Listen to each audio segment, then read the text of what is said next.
Live from the Outpost Studios in Columbus, Ohio, you're listening to All Natural Being with Brian Brawdy. Brought to you by IPMNation.com. Get ready for the gong heard round the world. 10, 9, 8, 7, 6, 5, 4, 3, 2, 1.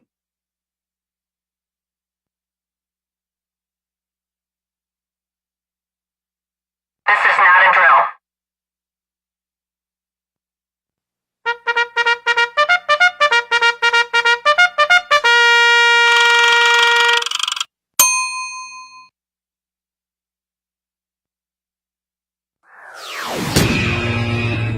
All Natural Being.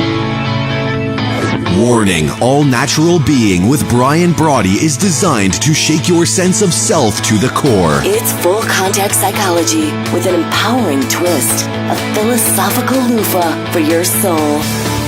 For those of you not ready or comfortable releasing your inner superhuman, listener discretion is advised. Here's your host, Brian Brawdy.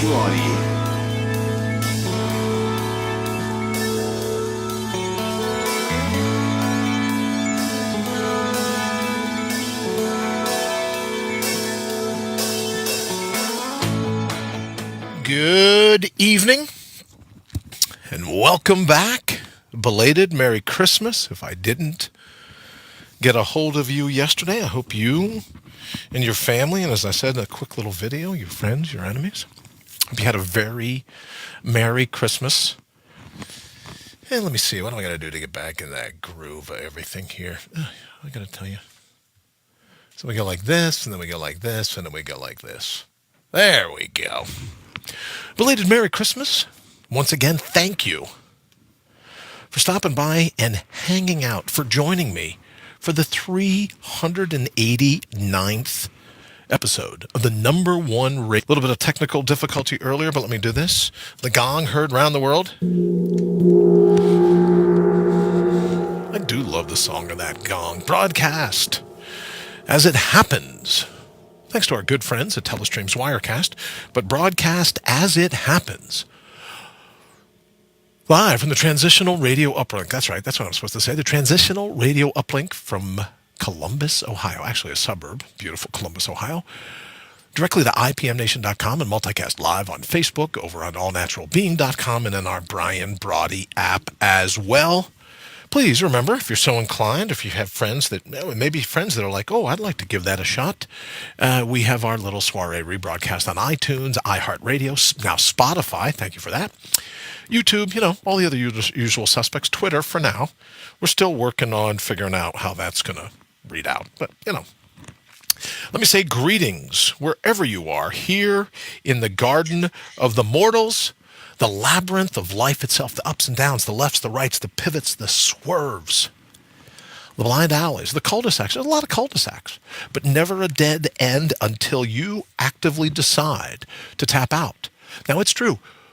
Life constantly comes at us, but so does the divine intervention. Every chop block of fate comes with a counterpunch, I believe, from the Supreme. So I guess you could say that life's labyrinth, right? We're throwing ourselves into the thick of things. Is the back and forth between the assault of fate and the retaliation, right? Calling in the troops, the retaliation of the divine. A chess match between your dynamic and the dark forces that pursue each and every one of us. Either way, it's your shot at running the table. That's what this life is, at leveling out only where and when you see fit. No permission needed from anybody. Only the vapid long for the committee vote. And you and I know that's not you. And when it comes to your ferociousness, it's in your blood. You can feel it. I know you can.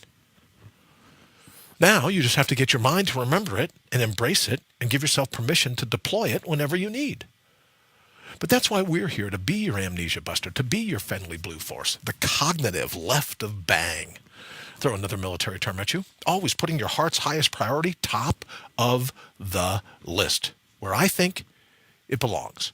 Reinstalling and reinstating the true wit and wisdom and the wallop of your inner whisper. Rebooting your robust. Commencing your counterpunch all in time to outbrutal the brutal. That is the cut and shuffle that the fate can deal you on a daily basis, and to bring your own bold once and for all. I mean, all you got to do, what was the stock market was down like 1,000 points yesterday, up today, 1,100 points. There's a storm coming. It's up to you. You can decide to be jacked up or buttoned up, because the stunning beauty of it is that you make the call. It's up to you. It's always up to you. Before we hit it this evening, a quick hello to my friends here in the United States and Canada, Mexico, the UK, and my dear friends in Ecuador, China, the Philippines, Brazil, India, Australia, Germany, Italy, and France, Nigeria, Turkey, Japan, Singapore, Thailand, Belgium, Sweden, Israel, South Africa, Egypt, and Puerto Rico, Kenya, the Netherlands, Iran, Colombia, Greece, Ireland, Argentina, Peru, Austria, Poland. To those joining us from all over the globe, it truly is an honor. It is great to have you with us. And as I am every evening, I'm truly fired up this evening to be driving your bandwagon, to be your virtual hitchhiker if you're out and about and on the go.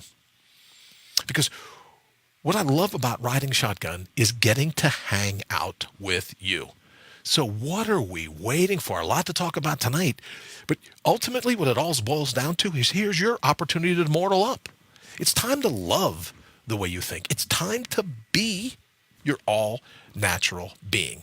It's time for you to bring out your grit in the relentless grip of life. So what do you say? Let's go kicking some doors. You know, I posted a little thing earlier about Colin O'Brady, who was the 30-some-odd-year-old young man who just successfully was the first person to cross Antarctica, coast to coast, totally self-contained, didn't use an umbrella, right, or a parasail to drag himself across. Totally human-powered, carried all of his own food, just no interaction, right, in terms of his locomotion. No, I think he had a cell phone he called in from time to time. I've been following him on his, on his social media pages, but no interaction in terms of what it takes to get from point A to point B, for the first human being ever. And in his last, I saw this here, his last push, if you haven't had a chance to go over and look at the article yet, his last push was 32 hours. He covered 70-some miles in the last 32 hours to make that. So why that's so attractive to me, why that just drives me, I'm just gripped by it, is that his DNA is no different than yours. Is he a little crazier? Perhaps. Is he a little better athlete? Perhaps. Is he a little more driven? Perhaps. Was he able to handle the solitude a wee bit better than you and I could? Perhaps. But there's nothing unique about his DNA that's different from your DNA. If he skis across Antarctica, what's in you? What world record is in you? You know, I'll put this up quickly so we'll talk about it just briefly, but 81 to win. We've got a lot going on, a lot of cool people jumping on now and getting involved. But let me say this. You know, I read this thing today and I thought, wait a minute. We're going to go for the world record, 81 to win. And here's a guy in 32 hours skis. I think it's at like 70-some miles for the simple ability to be the first person to ever, the first human being to ever do it. Now, I'm not saying that 81 to win, our Guinness World Record attempt at the longest call-in radio talk show, it's 81 hours. This guy's been doing it for weeks.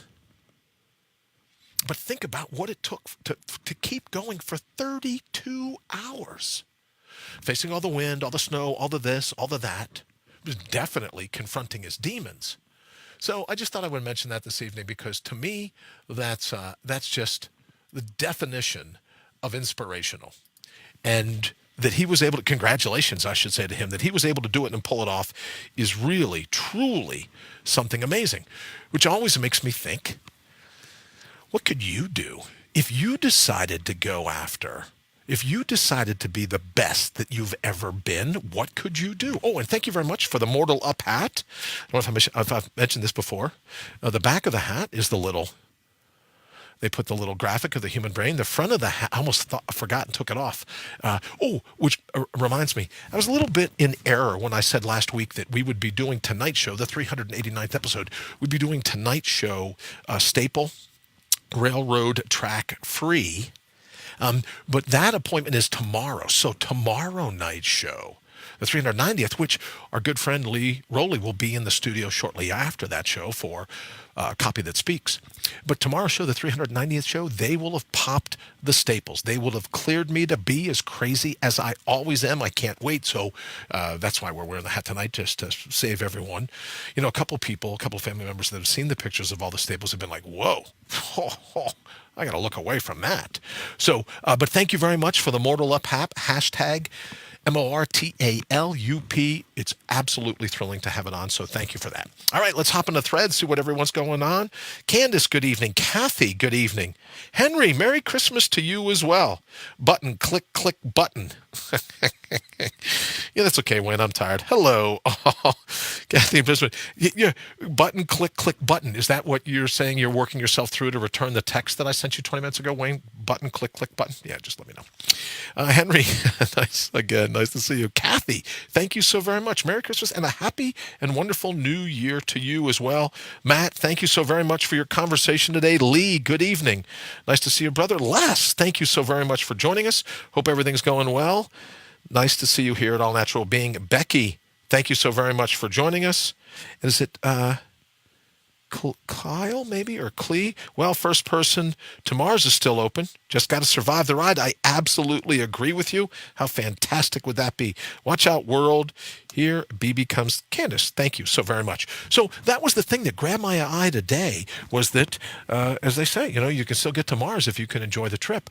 Well, I imagine O'Brady was like, well, I can still get this record if I can go for how many weeks or months, you know, in Antarctica, skiing all the way across it. So God love him. So my question becomes, what's in you? What do you have that you can do if you just set your mind to it? Because yes, he might be better trained. As I said, he might be a little more, you know, off the wall. He might, some of these other things, but there's another guy, I think, what is his name? Rudd, if anyone knows, if you could throw it up here in the post. I think his name's Rudd. There's another guy who's a couple days behind him, but here's someone else that's getting ready to make. Answered text 15 minutes ago, was just mocking the Thank you for the clarification. Thank you, Wayne, very much. Merry Christmas. How long did it take him again? That's a great question. Did I see it was like a couple of months? I think he started before or maybe he started on Thanksgiving. So let me see, Candace, real quick, if because I put it over here in the post. Let me see. All right, you did mention that, Wayne. Thank you very much. All right, let me see here. Candace, I go over here. It may have been weeks that he was responsible for pulling that all off. I don't. Let me see here. So the thing is, I think it was Thanksgiving that he started out. Well, hello, sir. How are you? I'm very good, thank you. Would you like to say hello? You'd like to say hello? Excellent use of your manners. Why don't we make that happen? Okay, come here, bud. You ready? Set. And what else you want to say? You say hello. Hello. Oh, careful. Say Merry Christmas. Merry Christmas. Look right straight ahead. Look right straight up there. Say, thank you for watching All Natural Being. Thank you for watching All Natural Being. Okay, say, I'm going to head out now. I'm going to head out. All right, you can say, how about you sit over there on the guest couch? All right, you go over here and sit on the guest couch. There you go. All right, so the point that I was trying to make through all of it, and I got a little bit of a distraction there. The point I was trying to make through all of it is that it was superhuman in terms of what he was able to do in that time frame. So let me see. What did we say? Hi, buddy. Thank you very much. He loves it. You know what I mean? He says to me, oh, I can hear when you're getting ready to launch the show. And so he likes to come down and executive produce whenever he can. Wayne, I see that you answered the text. Thank you very much. All right, so back to the train of thought that I was having. What is it that you could do? That if you challenged yourself, what are the records? Now, it may not be a world record. You may not do this or do that. Okay, Wayne, thank you very much. It may not be this or be that, but what else could it be? What could you do if you were going to go after a record? What would it be? And it could very well be something personal. Transitional Radio says, hi, Blyden. Yeah, his mom's already swooped down. You know, it's funny because as this first started, you know, he'd saunter down. He'd make his way, check some things here in the studio, come through. And now he knows that it's just a matter of time, right? That his jailbreak is going to be discovered as soon as he comes on camera. So he sprints to get here. And then I'm just busy. And all of a sudden I feel, sometimes I can see him coming, but other times I'll look away. And next thing I know, I turn around, there's a little body that's like, whoa. Jump back a little bit. But he knows his days are short-lived when he's on camera, because then his mom knows. And, the jig is up at that point. Also, I want to make mention, thanks to Matt Connerton for the conversation earlier in the day. I appreciate it very much. So I've come up with some new characters called John and Jan Cellophane. I think is what we'll build on from there, Matt. But John and Jane Cellophane is my, my couple. Muskrat Sally and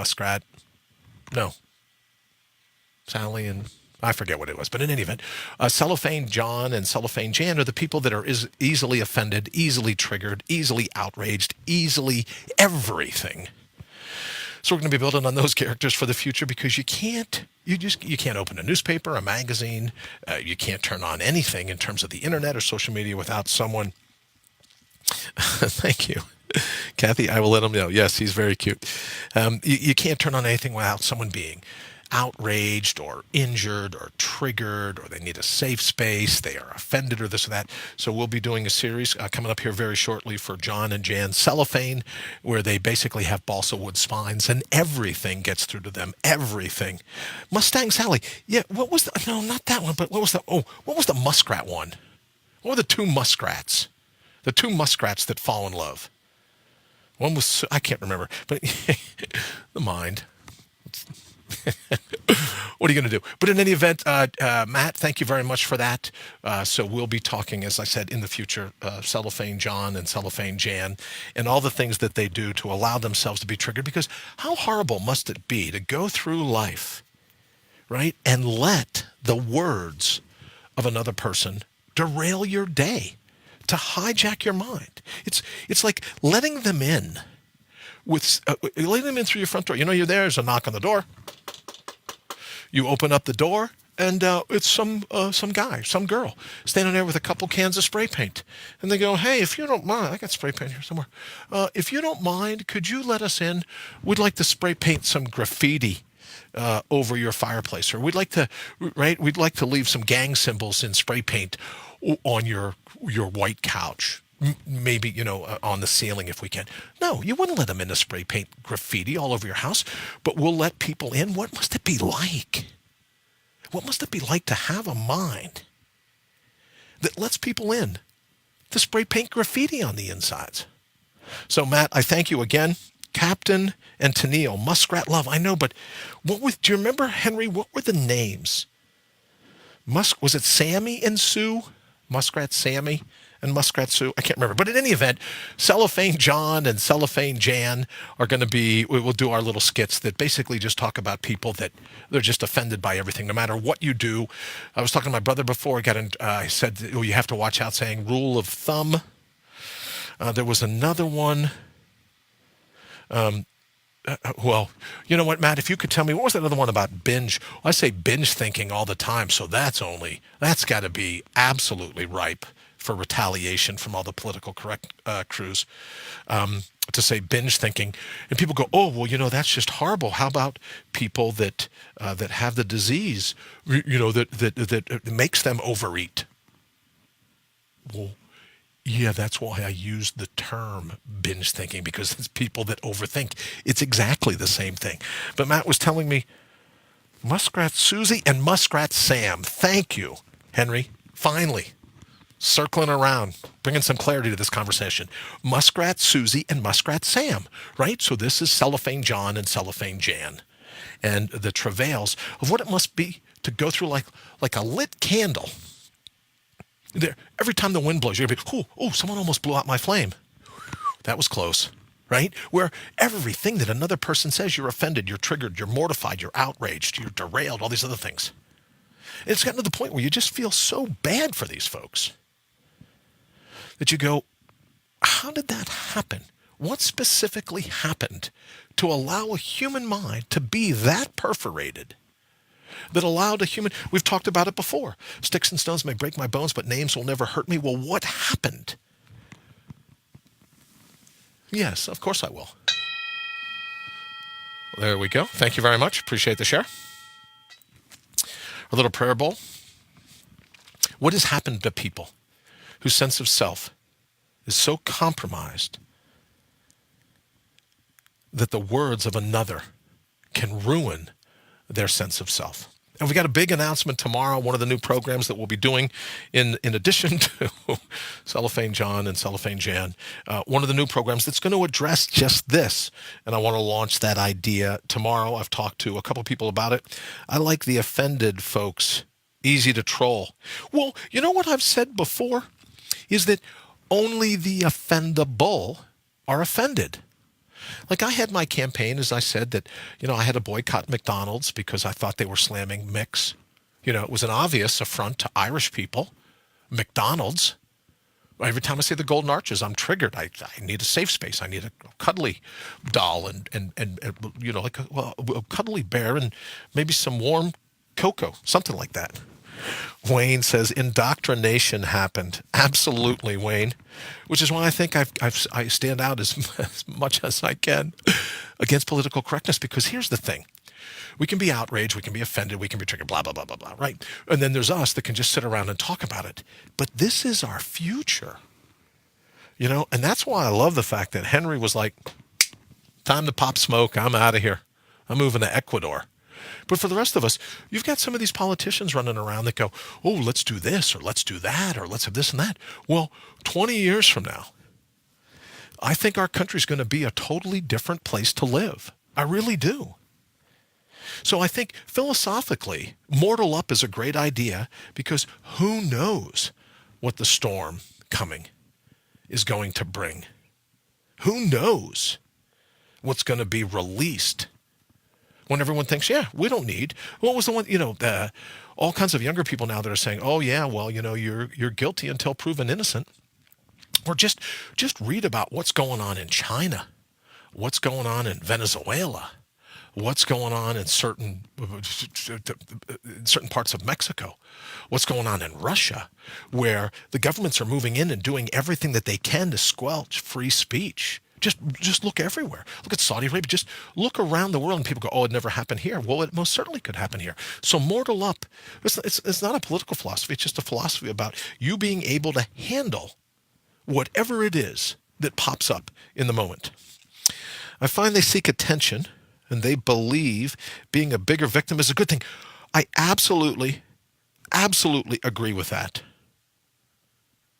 And I think that this whole concept of victim, the louder they scream, the more they're waiting for people to go, oh, here's a hanky. Please use this.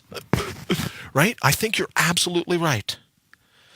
I think in seeking that attention, they think the more they cry, the more they whine, the more they're triggered, the more they're outraged, the more they're offended, the more people are going to come and try to comfort them.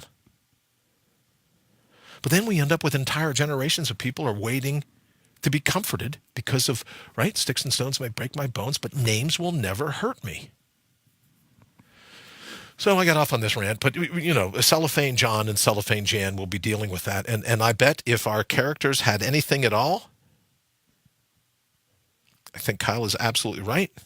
I bet you they would seek attention.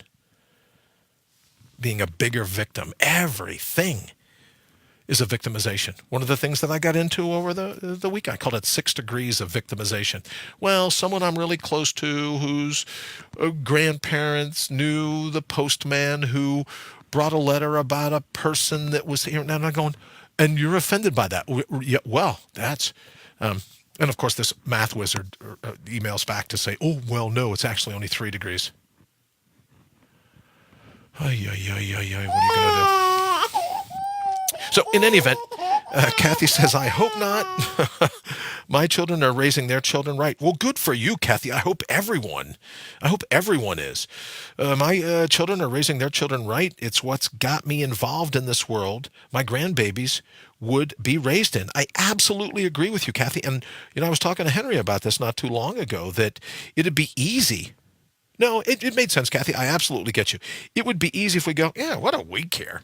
Our age, we're half gone. 3/4 may be gone, whatever it is. But if you have kids or you have grandkids or you have friends that have kids or grandkids, that's what we're turning our future over to. And we have to do everything that we can, I think. And even if it's just standing and calling attention to it and going, really? That's what you're going to be offended by? All right, so you get where I'm going. No more thin skin. Most certainly no more hotheads wrapped in thin skin. That's what we'll be talking about when we do the Cellophane John and Cellophane Jan. All right, so this evening, thank you for everyone that sent me the comments and sent me the tweets about what I called the 23rd Balm. I super appreciate that. That was just my little attempt at a gift yesterday for Christmas for those people that were on social media. And, it was there weren't a lot of people out and about yesterday, thankfully. You turn away from social media, you're out and enjoying your life and this and that. But the 23rd Balm and why that's always been so important to me, because I believe in that sense of, yea, though I walk through the valley of shadow of death, I fear no evil. Right? For thou art with me, thy rod and thy staff to comfort me. The good and the bad we take comfort from. So thank you very much for that. It was absolutely my pleasure.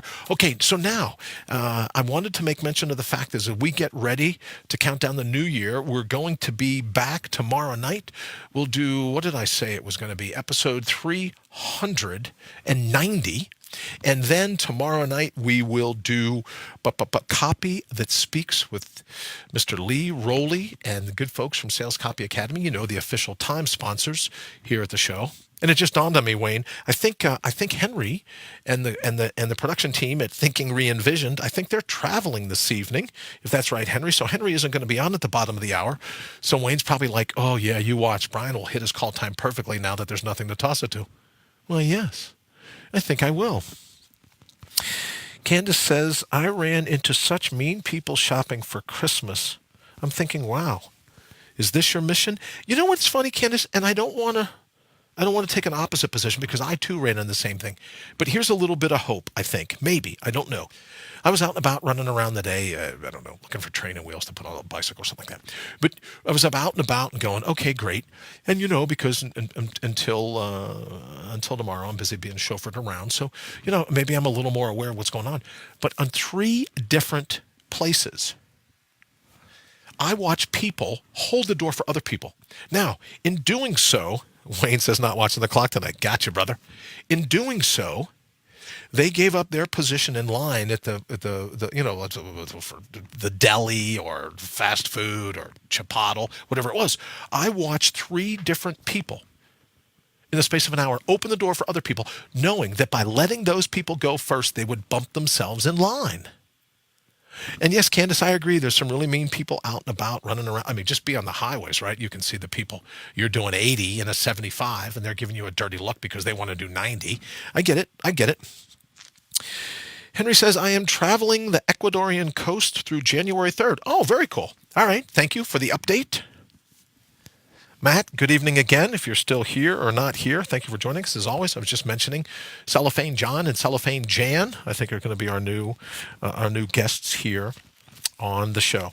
And I was responding back to Candace, who says there's just so many mean people. I know, man, you see them everywhere. But today, 3 people holding the door for other people. And in doing so, it's not like they're holding the door to get into a grocery store and like they're going to be there for an hour and a half. This was holding the door to get into line, and you knew that you were letting the person order their food before you got your food, ordering your drink, ordering your deli order before you got yours. So I was really moved by that, and I thought, great. I happen to catch 3 just because I'm busy, like a bobblehead moving around while I'm in the passenger seat, but 3 people in the space of like an hour. And I thought that was really cool. And it reminded me, so I get ready to wrap it up, the one experience I had of a young lady snapping at me and saying, excuse me, sir, I can get my own door. I don't need you doing it for me. I'd step back and open the door and please. And she goes, oh, excuse me, sir, I can get my own door. And I'm pretty sure she said, I don't need, and I don't know how she completed the sentence because I stepped right in front of her, shut the door right in her face. Right? So maybe that's why that sticks out in my mind. All right, don't honk at me. I'll let 20 more cars in. What I love about you, Candace. Don't. Excuse me. That's what I love about you, Candace. Oh, yeah, and we'll talk about tomorrow night. I contracted some type of whooping cough or whatever after the last surgery. So we'll fill Cellophane John and Cellophane Jan. Matt, we were talking about it. Henry reminded me of Muskrat Sally and Muskrat Sam. You know, the old conversation? Well, this is going to be Cellophane John and Cellophane Jan. All right, we're going to get out of here, if for no other reason than to prove to Wayne I really can hit a call time. Thank you so very much for joining us here at All Natural Being, and we will see you tomorrow night. Have an absolutely fantastic evening.